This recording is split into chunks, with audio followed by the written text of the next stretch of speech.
We all know that voice. All right, more my co-host. That's perfect. Then I won't trip. Absolutely. Yeah. This is, yeah. And I will remove myself. Oh, So you're doing you it can. before. All right. All right. We're ready. Yes. The slides up for her. All right. I don't think we have any slides right now. Oh, you're not. The slide first first. speaker is not. Yeah. Gotcha. Okay, well, thank you everybody for coming today. We have a really great session, I think. My name's Katie Bringsmith. If you don't know me, I am your Alaska State Historian and Deputy State Historic Preservation Officer, which is a big mouthful. And so, I'm not going to read all of this because, in my classroom, I hate just reading stuff that people are quite capable of reading themselves. But looking at the common themes with today's speakers, and of course, the common theme is me, right? Because I have to understand it all from my own perspective. And, we have Bill Youngs here today, who is a professor at Eastern Washington University. And he's really revisiting a topic that was really important when I was a graduate student. A long time ago, where, and when I was just starting at the National Park Service. And, it's fascinating to me because it was really about, especially in Alaska, untouched wilderness and really kind of the ramifications of the 1960s and the 1970s and the federal legislation with Wilderness Act and, in where I come from, the spotted owl and all of these big battles that we had. And all of a sudden we don't talk about that anymore. It's a fascinating to me how we evolve and change with our big battles, right? It's like, what happened?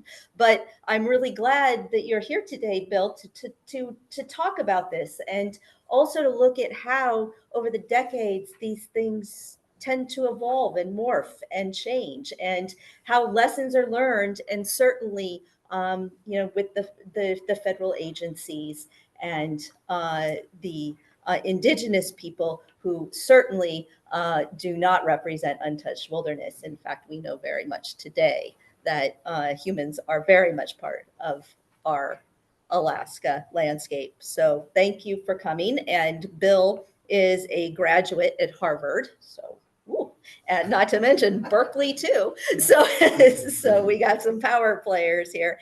And what I also love about Bill is that you have brought a constituency of students who continue to research and investigate. Thank you very much, guys.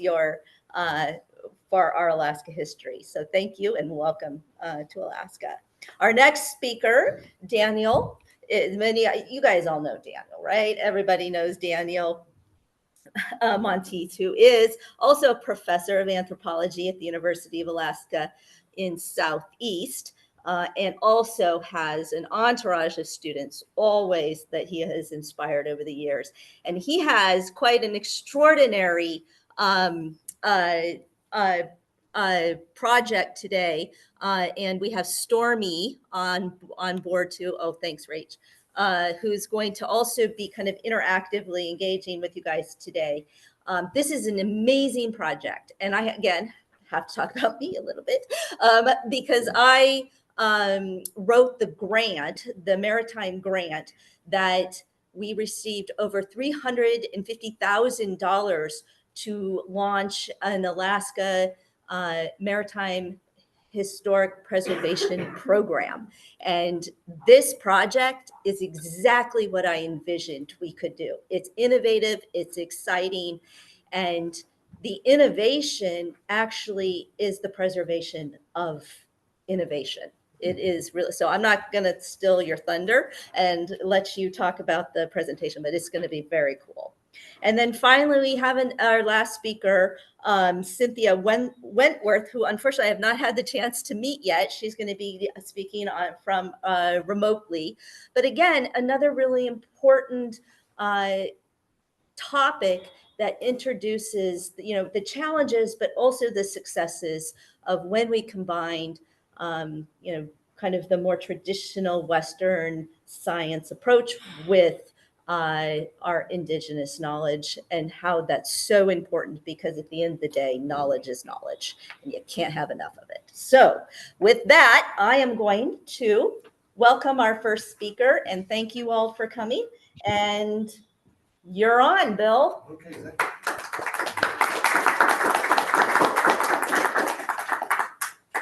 Thank you, Katie.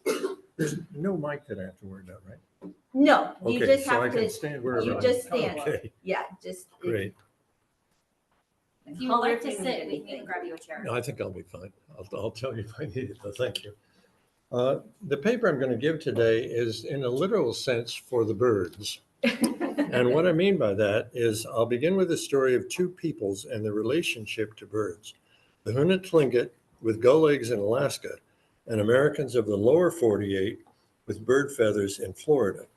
This is a story of misunderstanding and conflict between Euro-Americans and Native Americans, followed by understanding and accommodation.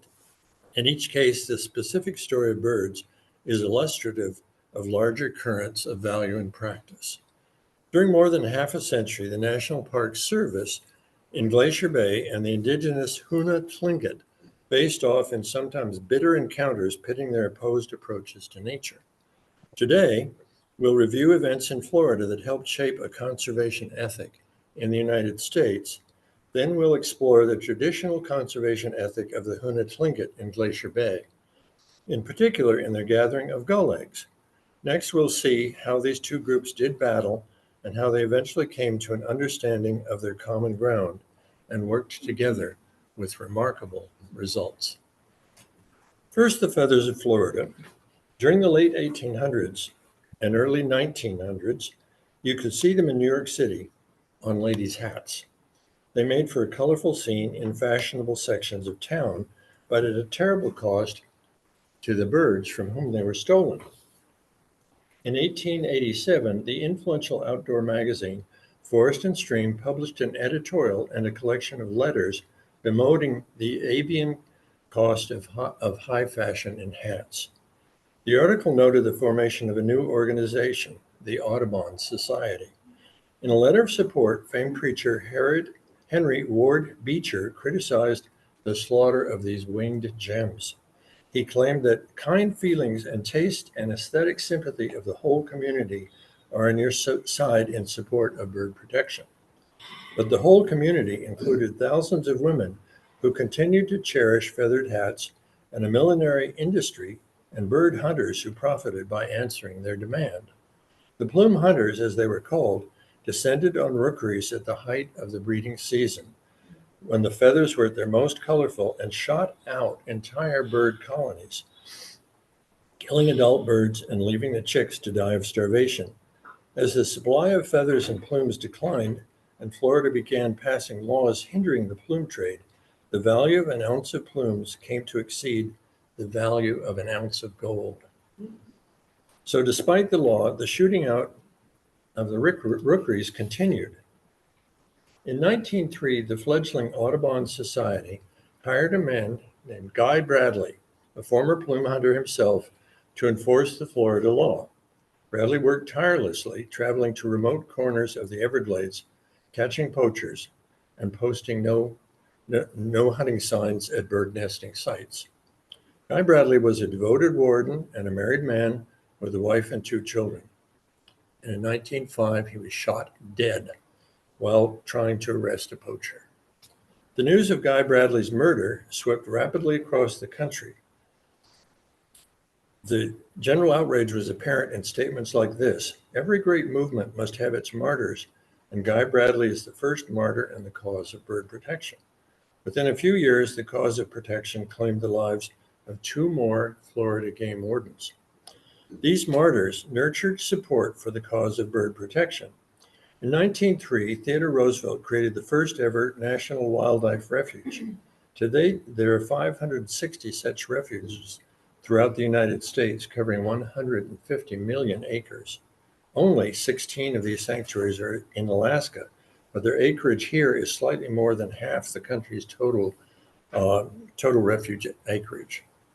Despite the growing movement for bird protection, the fashion trade in bird fashions continued. Women's hats at their most garish sported bird ornaments that looked as if they'd been stolen from exhibits at the Museum of Natural History in New York. Some of them sported entire birds, and some even portrayed birds in action. For example, one hat featured an owl swallowing a mouse. This is all in a hat. To feed this fashion, the slaughter of the winged gems continued, would there soon be no birds at all. Americans had already managed to hunt the carrier pigeon to extinction, although these birds had once numbered several billion. The tide finally turned in favor of bird protection with the passage in 1918 of the Migratory Bird Treaty Act, which made it unlawful to pursue, hunt, take, capture, kill, or sell migratory birds, their eggs, parts, or nests without a valid permit. The treaty has played a crucial role in saving from extinction numerous bird species, and it has served as a precedent for other conservation legislation, including the Endangered Species Act of 1973. So how does the story of bird protection relate to Hunatlingit in Glacier Bay? They too were conservationists. Long before Americans in the lower 48 slaughtered birds and then passed laws against such slaughter, the Tlingit told stories and adopted practices consistent with the idea of conservation. For example, there's the legend of the eagles and the orphan. An eagle family adopted a young Indian boy who grew to maturity as an eagle. An avian benefactor gave him the power to hunt as an eagle and bring in large prey, such as seals and dolphins. His benefactor told him, "Keep greed out of this. Do not overkill. Kill only one creature at a time." The eagle caught many things and became a wealthy eagle. But one day he took a whale, then another whale. Overkill. He died immediately. The moral of this story and the restraint it encouraged entered many facets of Tlingit hunting and gathering, including gull egg harvesting. A Tlingit saying is, respect everything provided by the Holy Spirit. Although the Tlingit are said to have lived in Glacier Bay, the Glacier Bay region, for thousands of years, they've actually known the bay itself for fewer than 300 years. The reason is that there was no Glacier Bay 300 years ago, as many of you may know. As late as 1760, the region was a broad plain with no bay at all. During the mid-1700s, a rare event known as a glacial surge occurred. In Huna lore, a glacier swept into their valley as fast as a dog could run. In actuality, glacial surges rarely move at more than 10 miles in a year. But if you were living in a village 20 miles from a wall of ice one year, and the next year the same wall of ice was only 10 miles away, you'd probably decide it was time to move. This is exactly what the Huna Tlingit did. They settled in small coastal communities north of the modern-day bay, and most notably in the town of Huna on the island of Chickagow. During the 19th century, what came to be known as the Grand Pacific Glacier retreated, leaving behind an ever-lengthening body of water. Then the Huna began visiting Glacier Bay to fish, hunt, and gather gull eggs. While most of them continued to live in the town of Huna, a few established small camps within the bay to smoke fish and harvest gull eggs. The Huna continued to gather Glacier Bay eggs into the 20th century, but a threat to the custom came in 1916 with the passage of the aforementioned Migratory Bird Treaty Act, which included protections not only for migratory birds, but for their eggs as well. Bird eggs gained another level of protection 15 years later with the creation of the Glacier Bay National Monument. During the years when the park system was embracing wildlife, Glacier Bay National Monument expanded several times, and in 1980, the monument was redesigned as a national park and preserve, covering more than 5,000 square miles. In the early days of the monument, rangers were few and far between. Local residents were hardly aware at all of a park as an administrative unit. And so the Hoona Tlingit were able to continue their traditional egg gathering, albeit now technically illegal, without interruption. But the possibility of discord was in place, and by the 1990s, the disparity between native culture and park policy came into the open. The park declared gull egg gathering illegal, while the Tlingit held that it was an essential part of their culture. I'll say more about that conflict in a moment. The possibility for a better relationship came about in 1997, when the National Park Service and Hoona Indian Association agreed to work together with researchers from the University of Washington to study traditional egg gathering policies. The heart of the report is a collection of interviews with elderly Tlingit who recalled the egg harvests of the past and criticized the park for barring them from continuing the practice. Many interviewees described the importance to them and their families of egg gathering. One remarked passionately, "I felt it. I felt everything. The spirits were so strong. I was just so alive. I felt it through my whole body. It was like a big, shining light." Another recalled, "I only remember my grandfather would put the egg hold the egg up like this, looking toward heaven and thanking the birds for the food he found. He'd call the birds just like they were people."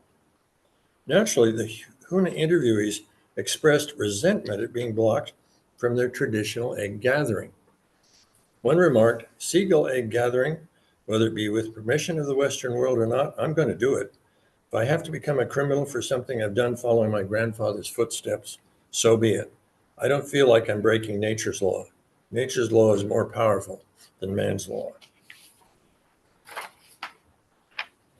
Some interviewees argued that if Native Alaskans were required to give up traditional food, then whites should reciprocate.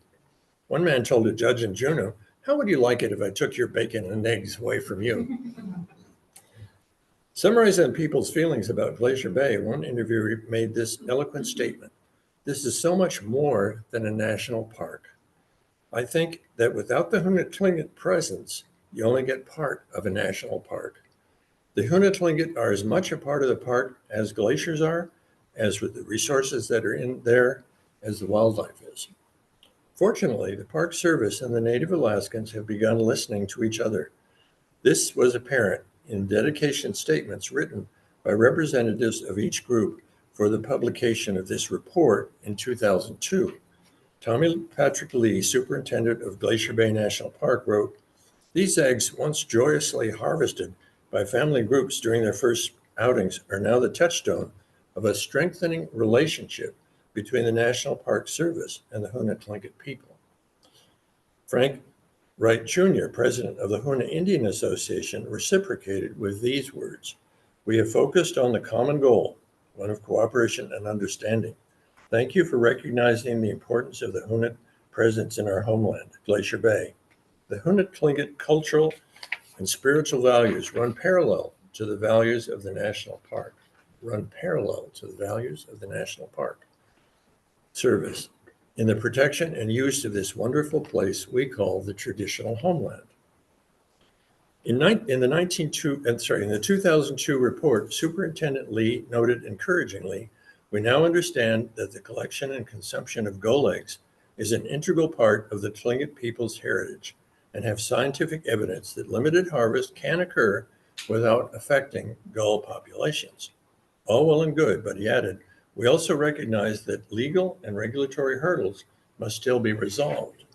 The Park Service and the Hoona Tlingit cleared those hurdles during the next few years by carefully monitoring gull egg distribution and assessing the potential impacts of limited harvesting. Their efforts resulted in the passage in 2014 of the Hoona Tlingit Traditional Gull Egg Use Act, which was signed into law by President Barack Obama. Under its provisions, the Hoona Tlingit may now gather gull eggs in Glacier Bay on particular islands at particular times. In his introduction to the 2002 report, Park Superintendent Lee declared that the park's newfound relationship with the Hoona Tlingit, called Wush Tlingit for working together, will bring sound solutions to this and other critical park issues. I believe that this effort signals a new era of cooperation and understanding between all involved, and look forward to collaborative efforts aimed at fostering and strengthening the Hoonah Tlingit ties to their ancestral homelands in Glacier Bay, a tie that is in itself one of the many rich resources of Glacier Bay. Working together forged another chapter 2 years after the 2014 Gull Egg Agreement in the building and dedication of the beautiful Hoonah Tlingit Tribal House in the park. Designed in close consultation between the Tlingit and the park, this magnificent structure is modeled on a traditional tribal longhouse. On dedication day, scores of Hoonah paddlers rowed canoes to the house site in Bartlett Cove. One of them remarked, "Our people left this land with heavy hearts and tears in their eyes, and now we're here to bring joy to the land of our ancestors. It took many years, and we made it happen, pulling together. Wushjien." Let's pause for a moment here and consider the beauty of this episode of understanding and accommodation. It reminds me of one of my favorite episodes in John Muir's 800-mile journey along the Alaska coastline in 1879 with 4 native Alaskan paddler companions and a missionary friend. After listening to their preaching Christianity and lecturing on geology, an elderly native in one village told them, "I'm glad to listen to those strange things you tell. Never until now have I ever truly known and felt a white man's heart. All the white men I have heretofore met wanted to get something from us. It was like speaking to a person across a broad stream that was running fast over stones and making so loud a noise that scarce a single word could be heard. But now," he said, "for the first time, the Indian and the white man are on the same side of the river, eye to eye, heart to heart." To apply this image to the actors in this story, the Glacier Bay Park Service and the Hoonah Tlingit are now on the same side of the river.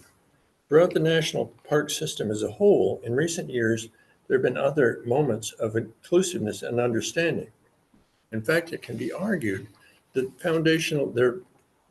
there have been 3 foundational stages in the evolution of the National Park Service. First, there was the preservation of geological landmarks like Yellowstone, Yosemite, and Mount Rainier. Then during the 1920s and 30s came a mature recognition of and respect for flora and fauna in the parks. And now, most recently, the national parks are paying respect to cultural landscapes. In the light of this agreement on egg gathering and building the tribal house, in 2016, the National Park Service awarded a prestigious Directors Partnership Award to the Hoonah Indian Association and Glacier Bay Park personnel for their success in working together. I would like now to offer a moral to this story. In the past, a lack of mutual understanding has hampered collective activities involving national parks and indigenous persons. At their extremes, one side stigmatized natives as ignorant savages, and the other viewed park managers as genocidal villains. Of course, neither stereotype is true. National parks embody a carefully constructed preservation ethic, nurtured in part by martyrs like Guy Bradley. Native Americans, including the Hoonah Tlingit, have for generations respected the land and its creatures and honored them in legend and practice. They are now working together. Wushjien. Arguably, we need a lot more of that in public affairs today in America. The recent events in Glacier Bay provide an inspirational example of working together.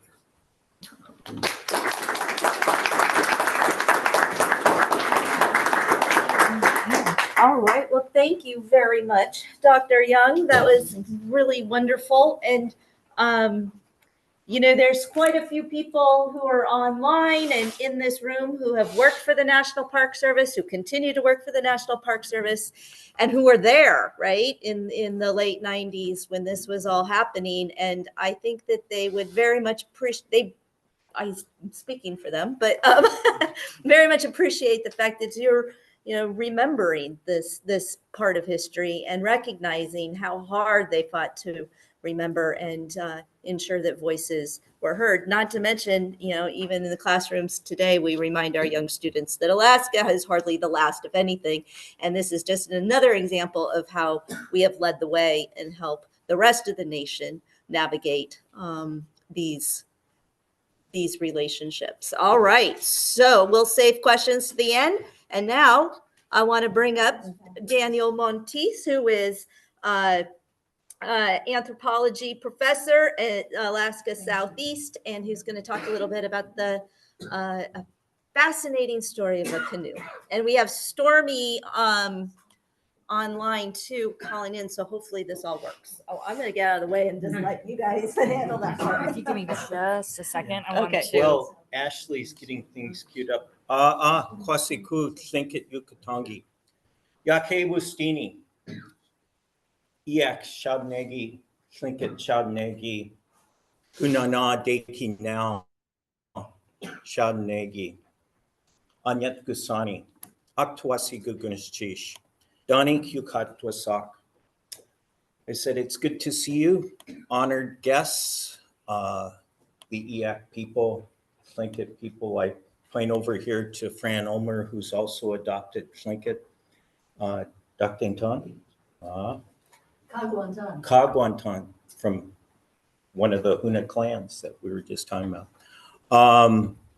And I said, also noble children, people of the earth. Good to see you. In a conference where we're talking about rights and responsibilities, well, we're getting queued up here. I think it's something to think about in terms of language and indigenous languages. And I've been a speaker of the Tlingit language for about 35 years. And in these academic circles, do what we can as academics, as scholars, to keep these living languages. I'll go ahead and get started. Stormy, are you there? You can unmute. Yeah, I'm here. Yeah. Again. Got Stephanie here also. Hi, Dan. Awesome. So I will jump into the story here today. For me, wow. For me, I got kind of involved with this whole story in 2011. And folks from Sea Alaska Heritage Institute and Sea Alaska Corporation called me and emailed me in Juneau there. And they said, we have a timber cruiser. His name is Dennis Pollock. And this was an area on Sea Alaska lands where they were doing selective helicopter logging. And May of 2011, they asked me to go down there. I went down there with one of my old students, Sarah Demert, now Sarah Dipdahl. And she was kind of Rosita's right-hand person helping out on so many different things. And we flew down to Ketchikan and then right over to basically the site. There was a float house and float plane right into there. And Dennis greeted me and Sarah that morning. And he said, oh, Dan, you're Dan? Let me tell you about this. And he starts, I used to work timber cruising in British Columbia. And I know CMTs. I've worked with British Columbian archaeologists, and I've also done stuff. And CMTs, I immediately knew that he knew some of the vernacular, culturally modified trees. And he says, you're going to find this really exciting, you know. And we went this longer route, and it was about half hour or so following a survey line. And we came up over this rise, and he kind of stopped, and I looked down, and this is what I was looking at. And I was pretty excited. And I go, we're both kind of, and it was affirmation to him that, you know, immediately recognizing it as an ancient canoe in the forest.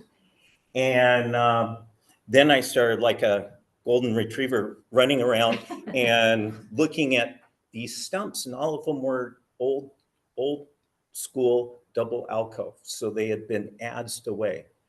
not flat tops, so it wasn't the old misery whip double hand saws and other things. So wrote a report, gave it to Sea Alaska. And the one other thing I'll say about that whole thing, I came here and told you guys about, well, not here, Valdez, and shared with you what we had found then.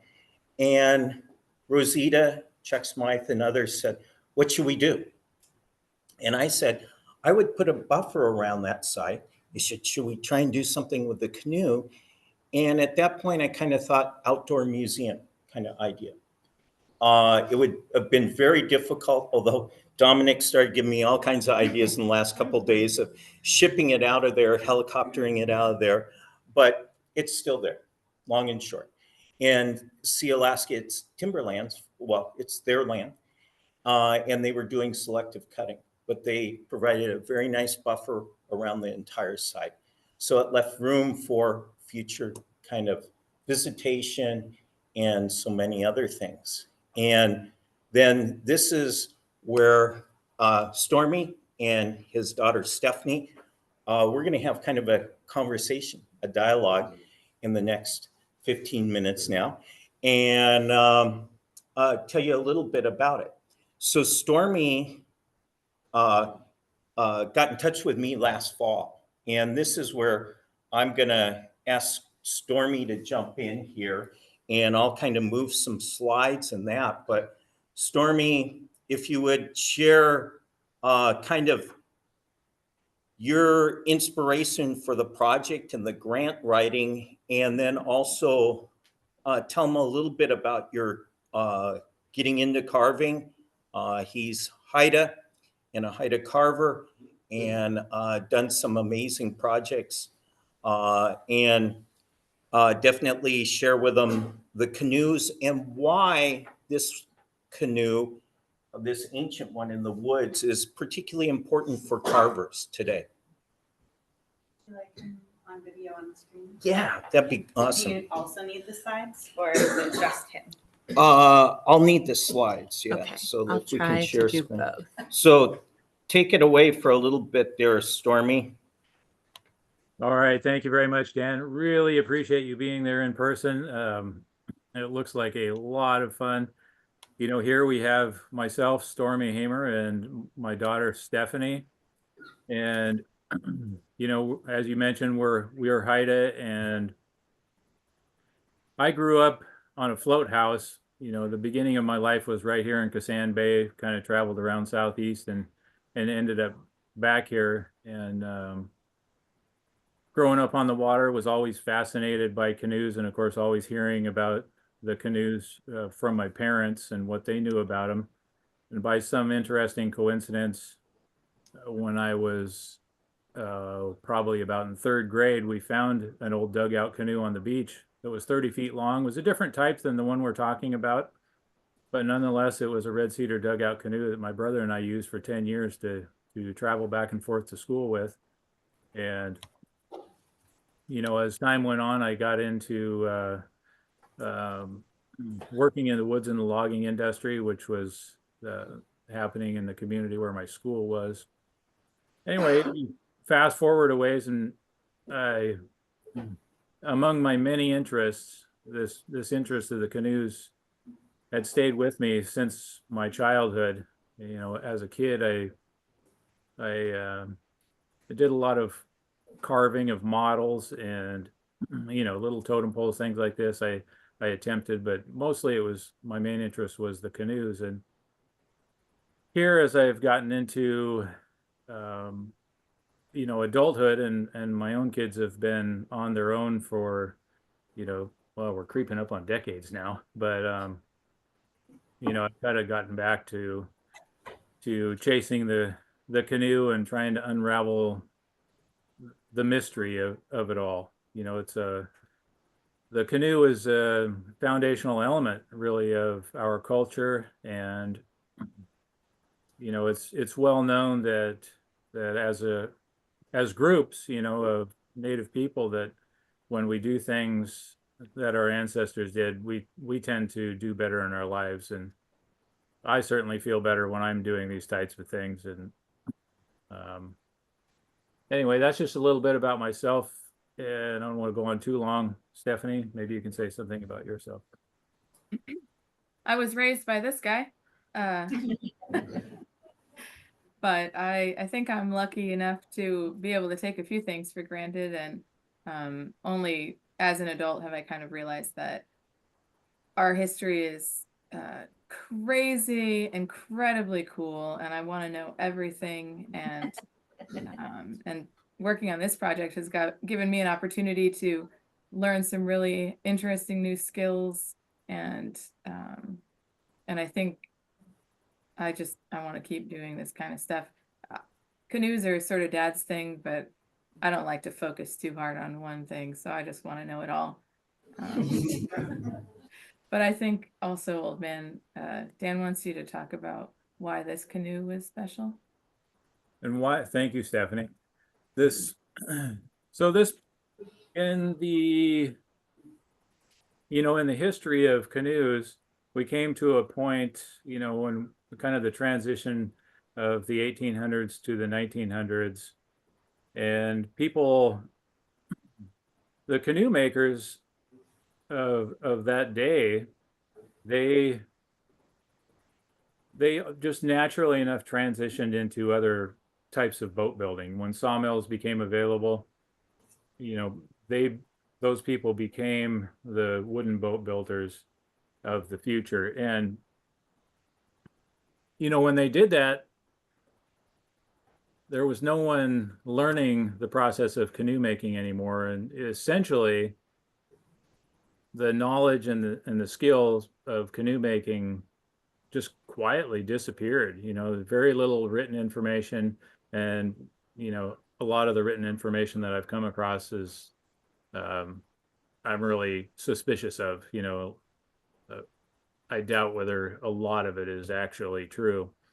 And so, in the quest for, finding all these secrets to canoe making and their use, there's a bit of a process of, thinking about it, researching, and at some point just doing it and working through some trial and error.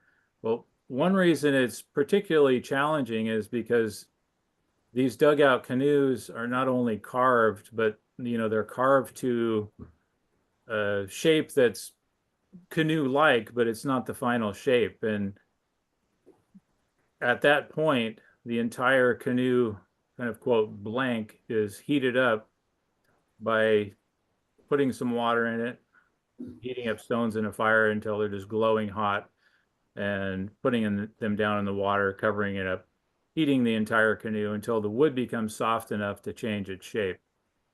And in museums we have a few really nice examples of old canoes in their final shape, but there are no known examples of canoes before that steaming process occurred. So there's a real challenge in discovering that shape. And really our best hope, besides just trial and error, and trial and error is a bit on the challenging side when you consider that, the true professionals, say at the end of the 1800s, those experts had learned intergenerationally over the course of thousands of years, essentially. And I'm not going to be around for thousands of years, most likely. So we're trying to skip the process. And the best way that we've identified so far is to, both use trial and error, as well as go out in the forest like we're doing here and look at remnants of old canoes that are in that stage before the steaming process, document that, and make comparisons. So it's, as you can see in that first photograph that Dan put up, it's this old canoe it's going back to the earth, as are any other old canoes out in the forest. And we feel really fortunate to be documenting this canoe in different ways right now before it's too late. And the photo I have up right now, Stormy, is the one, it's got your 3 different canoes. The one that is also now a multi-purpose kind of planter, right?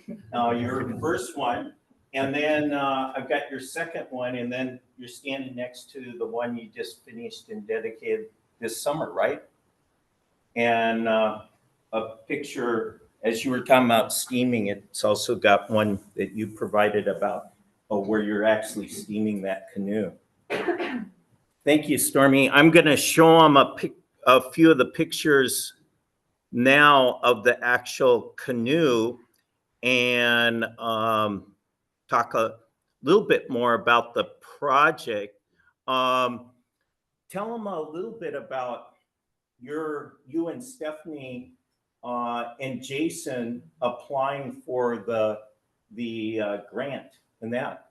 And you got 3 of the grant folks here, so make it sound really good. No, no pressure. Well, I don't know how it sounds when we say it, Dan, but it is really good. It was just incredible. Jason was actually, well, and Jason is a fellow that I more or less accidentally met right in the middle of the pandemic. He and his family were they were returning home on their sailboat. They were on an around the world trip. And they just happened to come by our place here in Kasan, and we started talking, and come to realize we had something in common. I had just recently discovered that there was an amazing old Haida canoe up in the City Museum in Skagway, and so we talked about that. I found out that he is a documentation specialist, and he really has a lot of experience with making lines drawings. Lines drawings are essentially like topographical mapping of an object, and in this case, boat hulls. It's a technique that's been used for a long time, and so we started talking about making a lines drawing of the canoe up there in Skagway, and the relationship just developed, and he's just as crazy as we are, and he got really excited about it. And so he started talking with folks at the museum there in Juneau, and then found out about this grant opportunity. And the next thing you know, we were applying for it. And everyone was just so helpful and excited when like we talked to Katie and Mary and some others, and we got so much positive feedback that we put the effort into the application and are thankful for it. Thanks. Stephanie, would you tell a little bit about learning this technique and working with Jason? Yeah, so it's called photogrammetry, and we weren't even sure we were going to use it on this project, because previously with the Skagway canoe, Dad and Jason had used a total station, some sort of laser measurement device. And so we got that for this project too, and it turns out photogrammetry was the answer. So basically it's just taking like hundreds of pictures at very specific angles for this canoe, or any object, but we end up having to put all these photographs into a program that makes a 3D model that you can like click on and make precise measurements of. And so I think it was like 360 pictures that ended up in the final model of this thing. And it's kind of a simple concept that you just take a bunch of pictures and glue them together in the program, but they have to be very specifically photographed angles in order to have it be an accurate model. It's just really fun. Luckily, Jason knew a lot about it, so we were able to make it work. And then he can use this 3D model on the computer to make all of the measurements that he needs to create the lines drawings. And he has had to get kind of creative to deal with all of the moss and the trees and stuff in the way of the actual hole shape. Thank you, Stephanie. And the other beautiful thing about this is since 2011, and Stormy and I think Stephanie have been there at this site multiple times over the last decade. But, you know, it's had, of course, it's weathering time and doing well, but also year by year, we're losing, you know, some of the integrity of the canoe. Now I've got just a few slides. I'm going to show them, Stormy and Stephanie, of the actual canoe from all kinds of different angles, just to give you an idea how amazing it is. And then we've got a few last sound bites to share with you, but there it is, different angle. You can see it nestled there. This is the actual stump from where it came from. Has a double alcove, old school. You could definitely tell that they had adzed it. One side, go around 180 to the other side and do the cut where they want to fall it. Very intentional, very good. I've seen a lot, hundreds of CMTs, but these are some of the most amazing. And with the canoe right there, tells the entire story, except why maybe they decided to leave it there. We had, tell you just a little bit, I had one of my students who's an amazing video photographer become part of the project and document the entire project. So we've got that as a deliverable or a really beautiful educational thing. There's one at night, and he said little mice and voles were scurrying all around it. And the next thing that this grant and just this collaboration really brought together, and here's kind of the takeaway today is as Stormy and I were letting everybody else do a lot of the hard work of the photogrammetry, and we had Sanjay with a drone. He's a colleague, Sanjay Pere.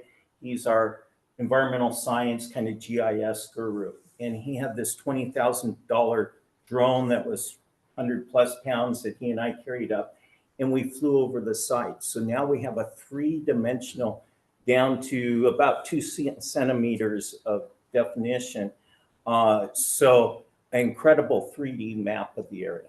And I'm just going to show you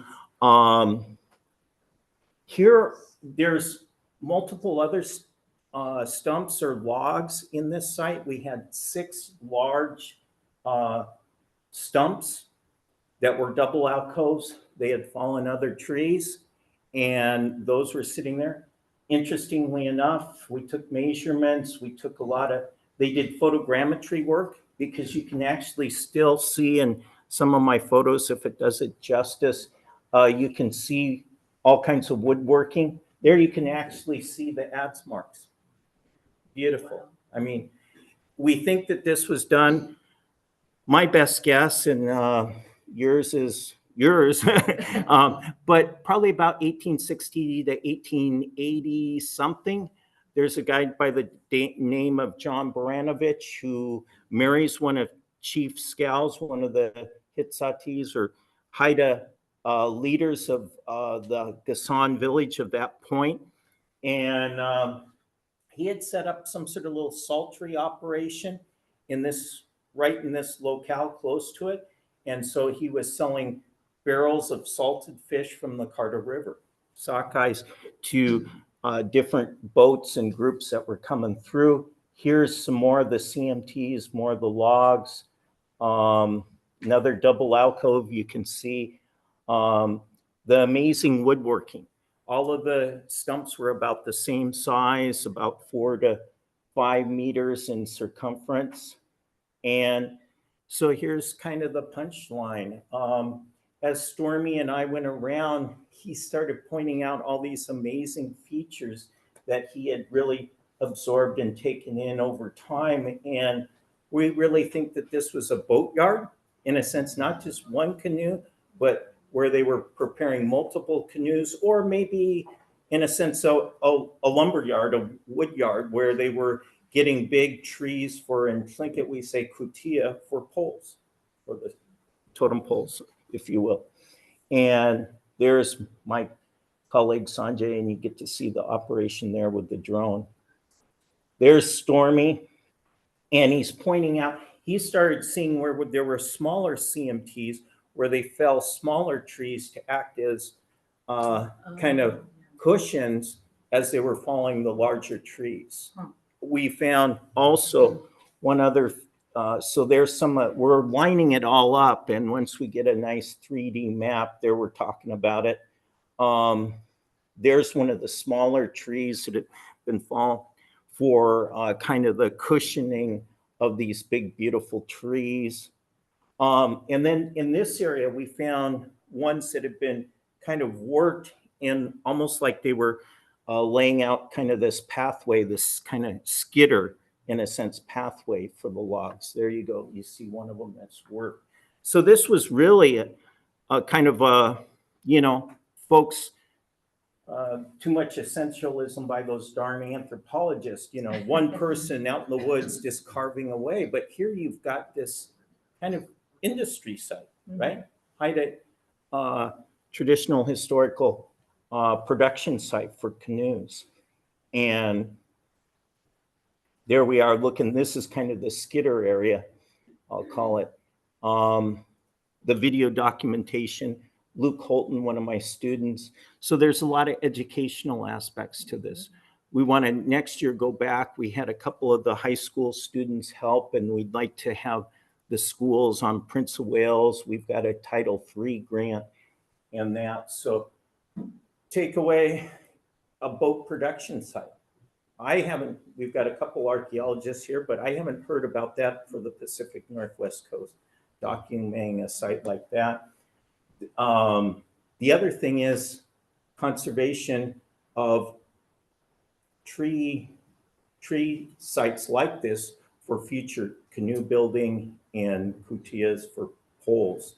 I think is a discussion between the indigenous groups, the native tribes, with the Forest Service on the Tongass National Forest, so we can continue to protect. And there's some of that work being done, but I think this just screams at everyone, we need to keep doing this, you know, because I worked with Nathan Jackson on his canoe in 1993, and he and Steve Brown were going, we don't have enough of these good trees to work with. It takes really high quality trees without a lot of knots and that. And now I'm on the last one about voyaging, and tell us a little bit about just, you've talked about revitalizing carving and making of canoes, but how about getting out on the water? Some of the benefits of that, or just share some things about canoeing up to Celebration, Stormy and Stephanie. Yeah, well, as you can imagine, Dan, it's being on the water is a lot of fun. And, you know, just being with a group of people kind of away from, well, computer screens or cell phones and things like this, and interacting with, That's not him. with the environment, it's, you know, it's really healthy. So we set out on, you know, to make the journey from Kasan to Juneau this year, and you know, it's about 300 miles. We had a lot of rough weather, and you know, I think we maybe paddled about half of that, and sometimes we had to use a support vessel. But it's really a big part of it, and it's part of why I think I'm driven to do these things, because you know, when I see organizations, you know, it's expensive to make a dugout canoe, and you know, in modern times, what I witness is that, you know, the regular person can't afford to do that. They don't know how to do it themselves. And, you know, it's only some organization that can afford it. And then when it's finished, you know, might have a ceremonial launching and then go behind glass or behind closed doors or whatever to protect the investment. And, you know, then we don't learn anything from it. So I think, you know, it all goes together. You know, we need to understand what's happening in the forest so we can manage for the growth of the right quality trees for future canoe making or totem carving. You know, we need to we need to have all the pieces in place. We need to have the, part of what was lost, the major part of what was lost there at the transition from the 1800s to 1900s, was the skill, which, skills essentially can only be kept alive through use. And, but it takes all these things. It takes the documentation, it takes the people getting involved, it takes us making canoes, it takes us using the canoes. Those are what I see as kind of the three main pieces: the documentation of the old information and what we're doing currently, as well as, trial and error, I would say, to some degree, when you're making canoes, because, at the risk of offending someone, I really give all the credit to the old timers for being the true professionals in canoe making. I'm not dissatisfied with the canoes that we've made, but I can also tell the difference between them and the old canoes. So, we've got a long way to go yet to get to that level of perfection. And, it really helps us understand why the canoes are the way they are when we both work on them, document them, and get them in the water and use them, basically putting our lives in the canoes. Well, Stormy, thank you so much. And Stephanie and Daniel, amazing. And I have one more job for you. We would love to get this on the National Register. So I think that this would be a brilliant opportunity to get preserved. So yeah, so stay on for questions. We have one more speaker to have. I'll let you do that. We have Cynthia Wentworth. She's going to talk about the first Indigenous person to be designated a National Conservation Hero with the U.S. Fish and Wildlife Service. Cynthia was born and raised in Anchorage. She's a former economist with the U.S. Fish and Wildlife Service. She's also worked for the Alaska Railroad, and she holds a master's degree in cultural anthropology from the School of Advanced Social Science Studies in Paris, France. Ooh, another one. So with that, thank you very much, Cynthia, for joining us. And hope we'll just get right up to, right around noon. Hopefully you guys can ask a few questions. And then, yeah, so take it away, Cynthia. Cynthia, do you want me to show your slides or do you want to do it? I'd like you to show them, please. Okay, sounds good. Thanks. You want to share? Yes. Thank you. Okay, just give me 1 second. Can we show it where she's showing too? Should be able to, yeah. Go for it.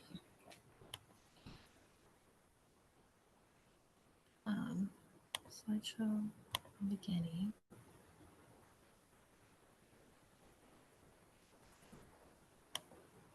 And then,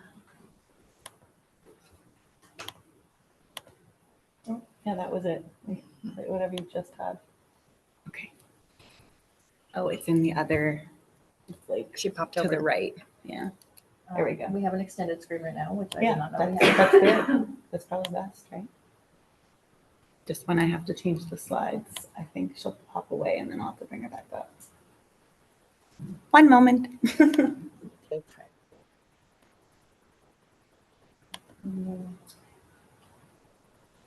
Yeah, that's good.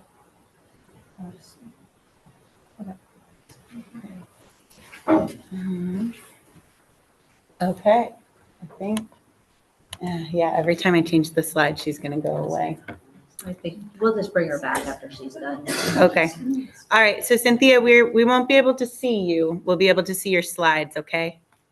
Okay. All right. Can you see your slides? I can't see anything. No. All I see Okay. is myself. Okay. Give me 1 sec. I can try to share my screen. I'm just not real good at it. Well, apparently neither are we. So, Well, do you want me to try? I don't know. Well, sure.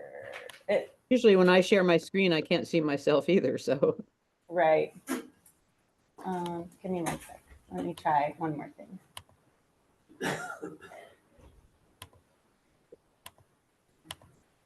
Okay, can you now see your slides? No, I see something entirely different. Oh.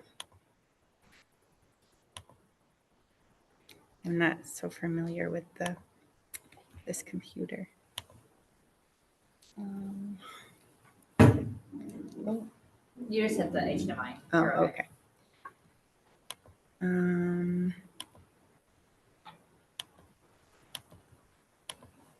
How about now? Now, yeah, there we go. There we Okay, go. But great. I can make it into, it's not a slideshow yet. Shall I try to make it into a slideshow? Yeah, you're good. You ready? Okay, but do you want me to try to make it into a slideshow or are you gonna do that? Oh, it's currently in a slideshow. Can you Okay, can you Go ahead. can you No, see it it's right not. now? It's not in a slideshow. She's seeing the back end, I think. Can you see the back end of it? Is that what you mean? Yeah, okay, let's see. Yeah, I don't know how to forward the slides the way you did it. Yeah, so I'll advance them. So you just tell me when Okay, you're ready. okay, all right. Okay, we can see them. We can see them very well. Okay, so you'll advance them. Great, okay. So I'll just start here. Yep. Charles Tunkelik Hunt was the first Native American to be designated a National Conservation Hero with the U.S. Fish and Wildlife Service in 2000. As the head Yupik employee, as well as a subsistence hunter on Alaska's Yukon-Kuskokwim Delta, he forged links with sport hunters in California, Washington, Oregon, and Alaska, which helped bring back populations of 4 species of Arctic nesting geese. This presentation is Chuck's story of his early boyhood in Pastolik and Chuniliak at the north mouth of the Yukon River, and at age 11, being suddenly removed to Wrangell Institute in Southeast Alaska. Okay, slide 2.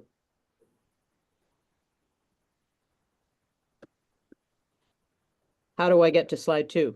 Oh, You're there. we are there. Can you see slide 2 yet? Yeah, but it's just a little slide here. We need to see the big For slide. you, it is. For us, it's the whole thing. Oh, you see the whole thing?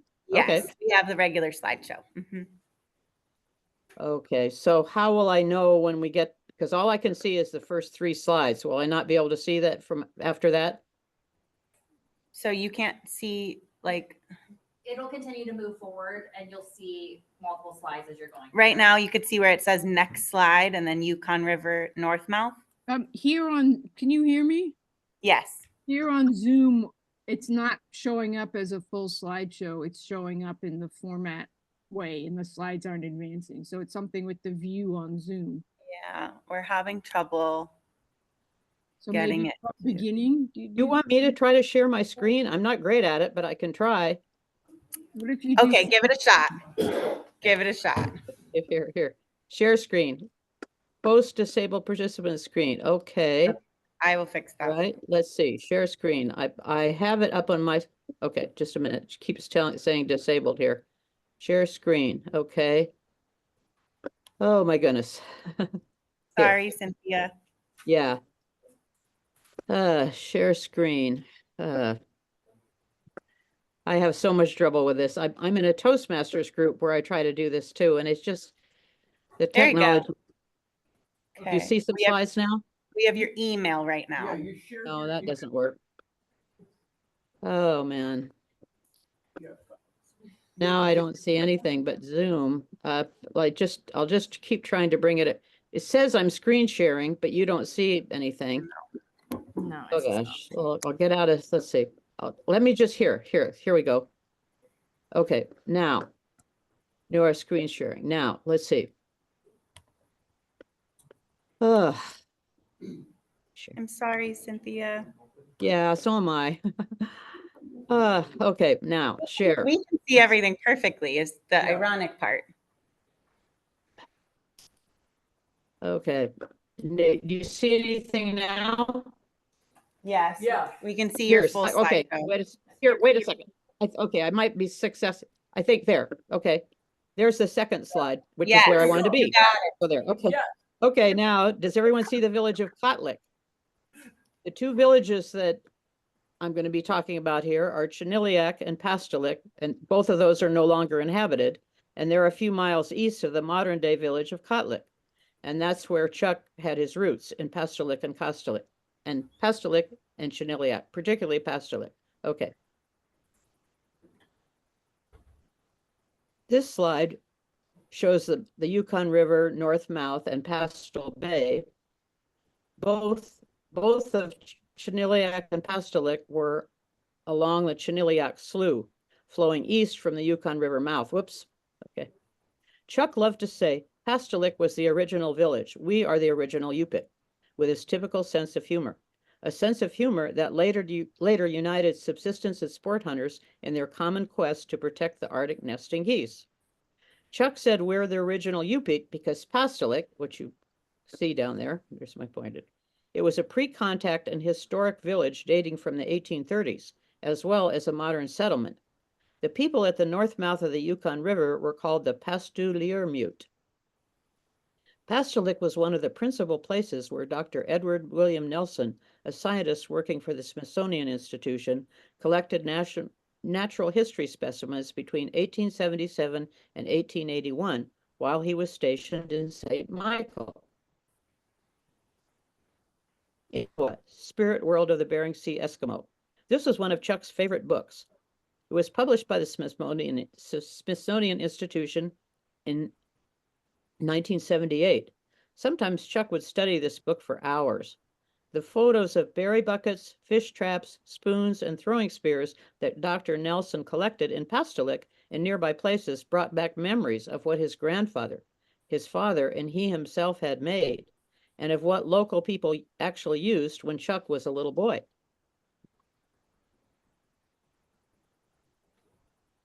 Chuck's sister Elizabeth is my co-author. She's allowed me to take photos of the family's objects, which she keeps in a display case in her home in Bethel. I wish she could participate in this, but she doesn't have the technology to do so. Here is the family's one of the family's berry buckets made by their maternal grandfather, whose name was Kiorak, which means Northern Lights. Here's one of the spoons that their father made. He made several of these. Here is a fish trap that Chuck made. It's similar to fish traps that are pictured in the book Inuwa. And here is a throwing spear and nukuk that Chuck made for me. It hangs in my home. I credit my neighbor, Chuck Mobley, for this photo. Chuck Mobley is an archaeologist. The two Chucks were friends, and Chuck Mobley has written up Chuck Hunt's story about it, which he's trying to publish.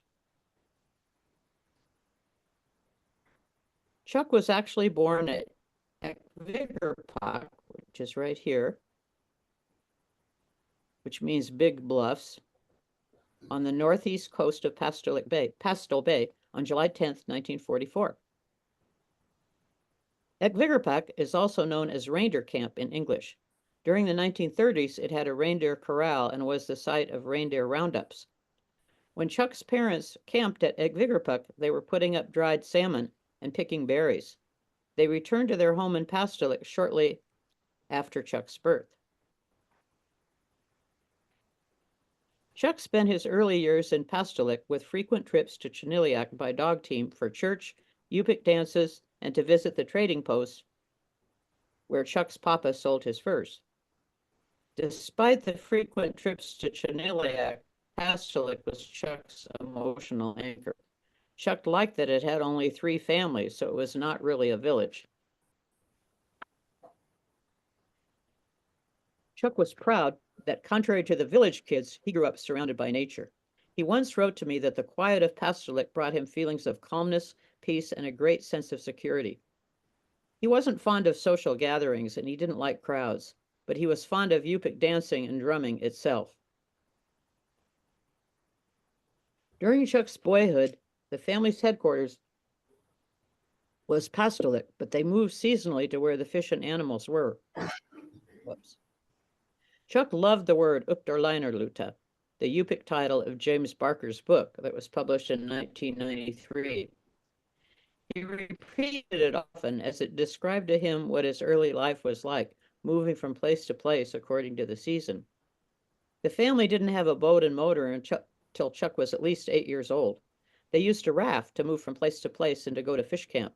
Their father hunted seals, birds, and gathered eggs with his kayak, which is now on display at the Yukon Delta National Wildlife Refuge office in Bethel. The family went to the Pastuliarak River for fish camp each summer, where they dried salmon. The fish camp was located near the coast, about 6 miles by boat northeast from Pastulik. This is a photo taken in the late 30s of Pastuliarak. And this photo, also taken in the late 30s, was of Chuck's maternal grandmother, Veronica Iachluak, and her daughter, Jane, at that same fish camp, Pastuliarak. The family also went to their fish camp at Billmore Slough, 20 miles upriver from Kotlik. Other times during the summer, one of the Northern Commercial Company's large boats picked them up at Pastulik and took them to its cannery at Quiguk, where they earned cash income. Quiguk is on the middle mouth of the Yukon River. Chuck hunted birds from an early age. When he was 8, he'd leave in the early morning with his bow and arrow. He used an empty shell for an arrow. He'd go out on the tundra and come back with ptarmigan. In the spring, his father took him goose hunting.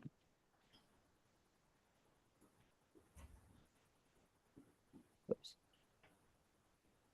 Chuck's young life changed drastically in 1954, when, at age 10, he was brought into the Bureau of Indian Affairs school system. He attended a one-room school in Chiniliak. Whereas his parents had taught him not to speak unless spoken to, at the BIA day school, they were allowed to play bingo and be rewarded with chocolate if they got up in front of the class and gave a speech. Chuck later became an excellent public speaker. One reason that at his death, Alaska Magazine named him Native Diplomat for helping save the geese. During the winter of 1954-55, Chuck heard his parents talk of being jailed if they would not allow their children to be taken to a boarding school in Southeast Alaska the following year, Wrangell Institute. So in late October 1955, when he was 11, an Alaska Airlines Gull Stinson landed on the flat area near the Yukon River, 2 miles from Chiniliak, and swooped up the children. Chuck cried, leaving his parents, who were standing together waving. Although his mother had spent 3 years at the TB Sanatorium in Seward, beginning when he was 5 years old, and her life was saved there, he'd never been separated from his father or other family members before. The Gullwing Stinson took them to Unalakleet, where they spent the night at the Covenant School. The next day, a large 2-engine plane, DC-3, transported them to Anchorage. They stayed at the Salvation Army, saw cars and city lights and tall buildings for the first time, and could not stop watching all the people. Then a Pacific Northern Airlines Lockheed Constellation flew them to Juneau. Staying at a small hotel, Chuck was afraid the looming mountains would fall on them. He was used to seeing for miles when he looked out the window in Pastulik or Chiniliak. The final leg of their journey, an LS Airlines Grumman Goose, flew them to Wrangell.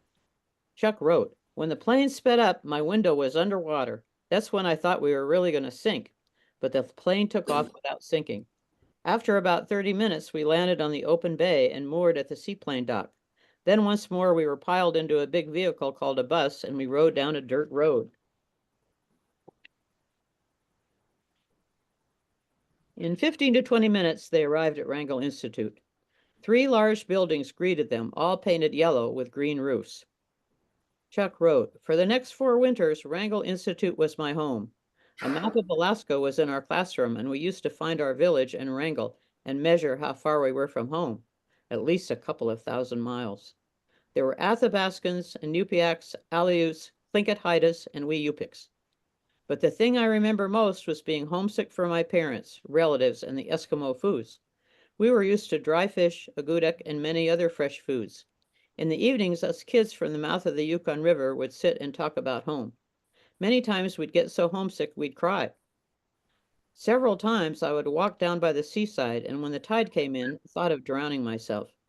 It was very tempting and the only way out of this loneliness. We had many rules to follow and many chores to do. If we had too many demerits based on these chores in our rooms, we were restricted from school, dances, movies, basketball games, and other activities. It was not like home, where we helped out with getting ice or water, bringing chopped wood into the house. The place was run like a military academy. If we were caught fighting, we were severely punished. The matrons used to carry a hickory stick, an inch by an inch and about 16 inches long. Many of us were spanked with this stick when we misbehaved. We were explicitly forbidden to speak Yupik. If we were caught, we were punished. When we first came home in the spring of 1956, many of us were afraid and ashamed to even speak to our parents in Yupik. We pretended to not understand or speak Yupik, like we'd forgotten it. But as time went on, it became our secret language. When those in charge were not around, we would sit around and speak our language freely. It was fascinating to listen to Inupiaq speak their language.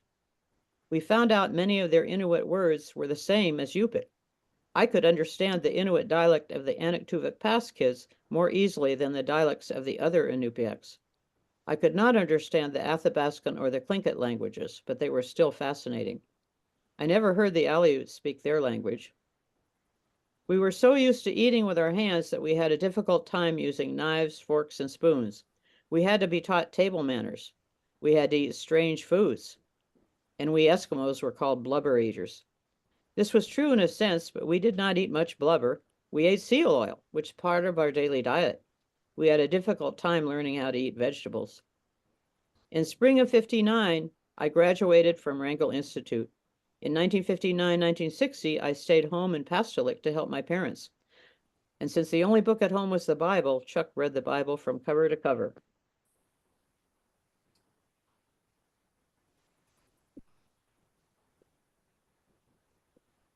Chuck wrote, "In those 4 winters at Wrangell Institute, I learned much of the Western culture ways, so much that it became a curse to me. Many times the people in my village would look at me and say I'd become a white man. This more than anything else would hurt my feelings. On the other hand, when I was with white people, they would say that I was an Eskimo. It is strange how for many years this really confused my way of thinking about who I was." In fall 1960, Chuck went to St. Mary's Mission Catholic School on the Yukon River, where he spent 4 years.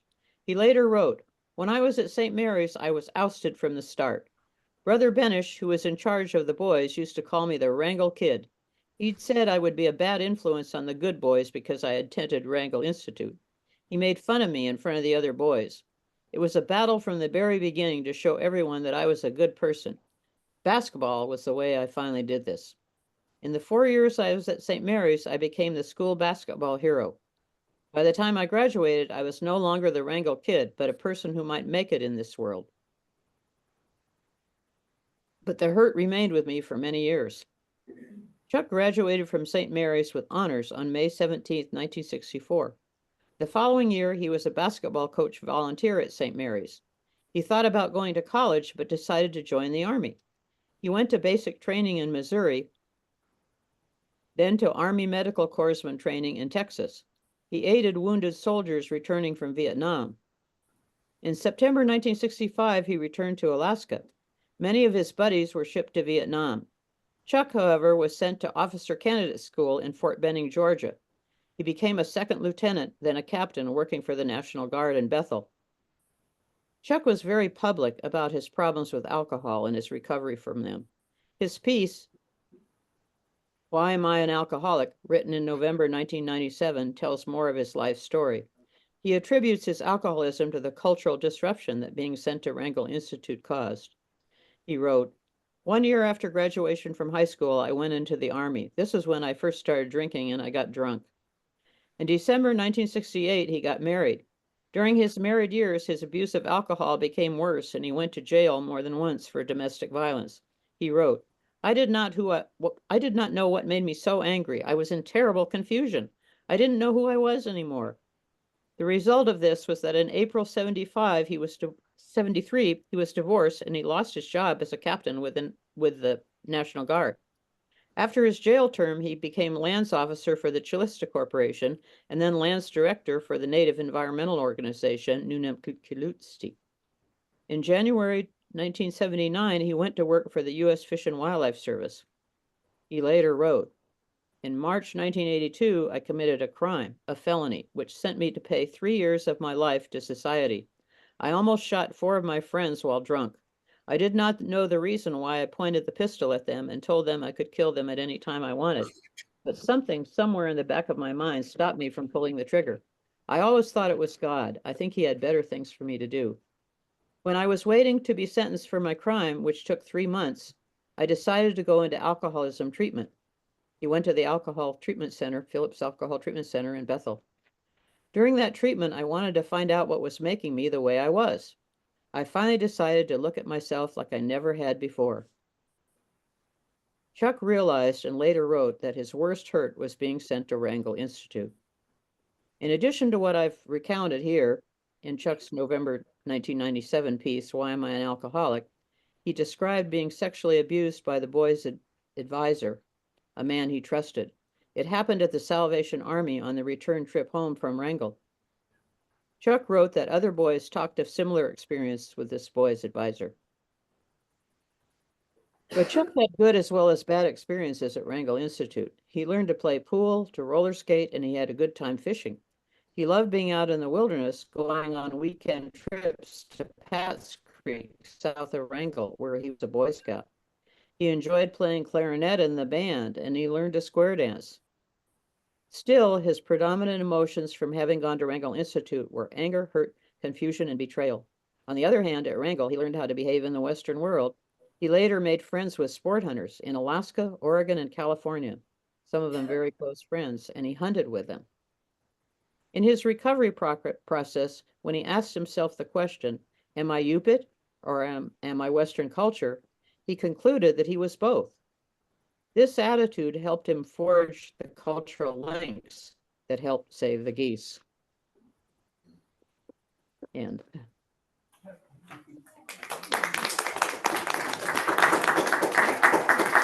All right, well, thank you very much, Cynthia. We do have a few minutes for questions for either Cynthia or Bill or Dan, if anybody has a question. Yeah, Rachel?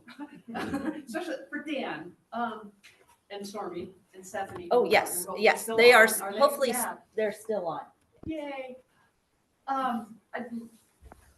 The question of transporting, I understood from talking with Dan yesterday or day before yesterday that the canoe site is at a significant elevation, 400 feet above mean sea level. Meaning those canoe logs and or totem logs had to be moved. I understand as well that you've documented perhaps the beginning of a skid. Have you been able to trace the route of that skid all the way to sea level? Has that been part of the project, or is that impossible now due to the surrounding clear cuts perhaps? Yes, that second part is it's basically impossible now. It was all helicopter logged all around this site, and so it's all disturbed. You can't really tell what it was like before. And one of the things, Stormy and Stephanie chime in, but when we were going back and forth to the site, we were sitting there talking with Claire Paratovich's nephew. I forget his John? Frank. Frank. And we were talking about, well, how would they have moved the canoes down? And he was going, well, I know from personal experience. We just get 30 of us guys and we put it on our shoulder and carry it right down to the water. And he had just been down at a canoeing gathering down the Puget Sound. And then I started watching it celebrate. Yeah. I mean, I think Certainly makes sense. you can't underestimate the power of 30 folks in a community just throwing it on their shoulders and dropping down. I wonder if looking at the 1929 aerial imagery, I'm an archaeologist, Stormy, just so you know. So, and Dan and I have known each other a long while. But I wonder if looking at old aerial photography would help you identify like the evidence of a corridor there that had been cleared to make that possible. Possibly. Yeah. It would be fun to take a look. Yeah, very cool. Thank you for everything. And how about from folks listening in? Do you have any questions? I do have a question. This is Laura Bowman remotely, and my question is for Cynthia. So I'm a teacher and I keep a list of Alaska Native people who have made a notable contribution so that students can research them. And could you direct me to any resources that you mentioned? I know you have a friend trying to write something on Chuck Hunt, but you also mentioned an article he wrote and the Alaska Magazine article. I would love to know how I might access any of those resources or any others. Okay, well, the Alaska Magazine would just be in their archives, although I have the actual copy of Alaska Magazine here if you want to contact me. Get a Yeah, copy. But if somebody could drop in the chat the issue number or something like that, that would be helpful. I could try to do that if we have enough, if we're open long enough, I can go get it here. I should say though that what I just gave today is part of a much larger project I've been working on for several years. Last year, I gave a paper about the history, Chuck's history, basically, of the village of Cheniliac. The paper was on the village of Cheniliac here at the history conference. I'm working with a person I know that we both used to work for the Fish and Wildlife Service. She's affiliated with the National Conservation Training Center. And that's where Chuck is, you can see a great big picture of Chuck where he was designated National Conservation Hero. Most of the stuff you're asking about is in my files. I've been trying for several years to get money to publish this stuff unsuccessfully, but I'm still trying, and I'm working that my bright hope right now is a wonderful woman named Janet 80, but she wouldn't be able to actually give you anything. Most of the stuff, I guess, how can I answer this? I guess the best thing would be to come to my house and I can tell you more about Chuck. Well, I hope that at some point information like this can be made public online. I did find a, one paragraph bio of him. But yeah, it would be so exciting if more of it can find its way online where it's accessible to students. Yeah, that'll probably take a while. Where are you located? In Cordova, actually. Oh, you're in Cordova. After the session's over, we can exchange. Laura, why don't you put your email and contact information in the chat? Cool. Okay. Because yeah, I really like what you're doing, so that's great. Yeah, thank you. Thanks so much for all you're doing. Okay, and I'll see if I can get that issue number for you right now. Cool. All right, any other questions? Yes. Yeah, I have a question for Dan and the others. Actually, two parts. Number one, I know you mentioned kind of the writings, you're kind of, questioning whatever record is left with that as far as the carving. Are there any oral histories that, elders that might have a connection to that, how to carve these canoes? But also when I see those pictures, it's like, I want to see what's underneath there. Have you guys done any kind of clearing off of the, the matter that's on those canoes to see what's underneath them yet? I'll jump in quick, Stormy, and then tag into you. On the first thing, oral histories, yes, there's a lot. And there's also pretty vibrant culture within the carvers. I know Ethan Jackson, Israel Shotred, there's a lot of carvers. So, and I think they're doing a lot of exchange. Okay. In fact, Wayne Price, a Tlingit carver in Juneau, when we presented this stuff, he says, come on over. I want to share, because he's done, I think, 10 canoes. He's done quite a few canoes. I think it's over 10. I know his son Stephen. We are friends. So over 10 canoes. So there's a lot there. Okay. And then the second part, under the canoe, we were trying to do more. And Stephanie, and as we get the photogrammetry, what's your take on that, Stephanie or Stormy, under the canoe? Well, I think, we did kind of look under the canoe, but did you mean under the canoe or under the moss and the trees? Yeah, just clearing all the moss off and just to see what it looks like, Or would that degrade the canoe if you started to do something like that? We talked about that a lot because we thought that we might have to take moss off to measure the canoe, but it was just, and in places where it was easy to see without doing damage, we did take a look at the wood But most of it is just so rotten under there, and the moss and the roots have kind of gone into the wood that just we couldn't take very much and get a good look at what's underneath because there's just so much gone already. Gotcha. Thank you. Mm-hmm. Well, it is noon right now. I'm sure speakers would hang out for a little bit if you guys still had questions, but I want to respect everybody's lunchtime. So, It's the next session right now, the special session about the historic bars is. oh, right now. is Okay. at noon. Oh, Yeah. okay. Well, thank you, Rachel, for bringing that to our attention. And then, yes, so back again at 1:30, correct? Yes. Okay. Thank All you, right, guys. Ashley. Thank you all so you, much. Rachel, thank you, Kayla. Hey, if everyone on Zoom can hang out for a second, I'm gonna make sure that I download that information people sent in the chat. I'm gonna unhook the computer really quick. Hi guys. If there's anything you'd like to send really quick, I'm gonna download the chat. Whoops. So, thanks, Cynthia. Yes, excuse me. I just mistyped my phone number. So let me fix it real fast before you go off. Yeah. It looks like you put your phone number in here too. Okay. No, Perfect. I mistyped my phone number. So I just want to make sure you get everything in here before we go offline. You Awesome. see, I'm the museum director here. I know Laura, so I'll get that information to her. okay, and then just disregard that first typing because I mistyped. Yeah, no problem. Okay, thanks. All right, you guys are all set. Thanks, guys. Thank you, Myra. I want to talk more about the insulin canoe with you at some point. The canoe. All right, bye, guys. Bye. We'll talk to you later. Bye. You did